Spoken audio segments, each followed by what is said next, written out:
Stéphane Plaza, qui est accusé de violence conjugale, fait la une de Paris Match cette semaine. Nos confrères reviennent sur cette affaire, notamment sur l'impact qu'aurait une condamnation sur l'Empire qu'a réussi à se créer l'animateur au fil du temps. Dans son dernier numéro paru en kiosque ce jeudi 26 octobre 2023, Paris Match explique que Stéphane Plaza, qui fait la une du magazine cette semaine, n'est pas un animateur comme les autres.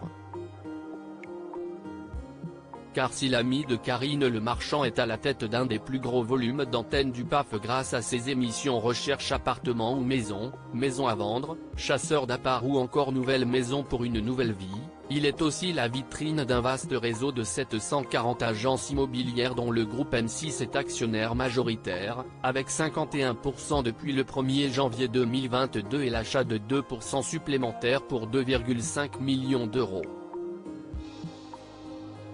On parle bien entendu de Stéphane Plaza Immobilier, dont l'animateur détient 25%. Une agence qui permet notamment à la chaîne de ne pas sombrer.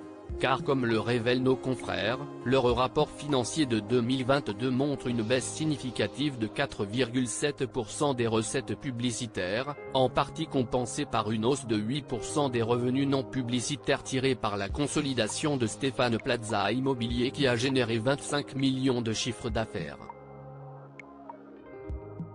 Tout cela pour dire que Stéphane Plaza est donc à la tête d'un véritable empire.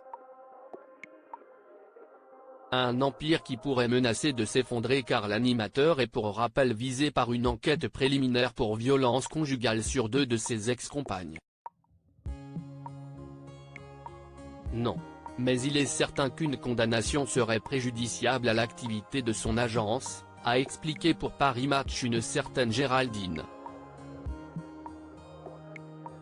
Son prénom a été modifié, tout comme celui d'Isabelle, une agente immobilière installée dans le sud-est qui s'est également exprimée pour le magazine sur les terribles répercussions que pourrait avoir une condamnation de Stéphane Plaza dans cette affaire. Cela pourrait devenir un problème.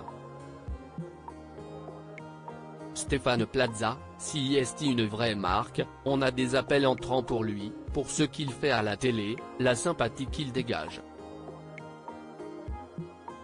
Les gens ont confiance en lui, donc en nous. Stéphane Plaza reste présumé innocent des faits qui lui sont reprochés jusqu'à la clôture définitive du dossier.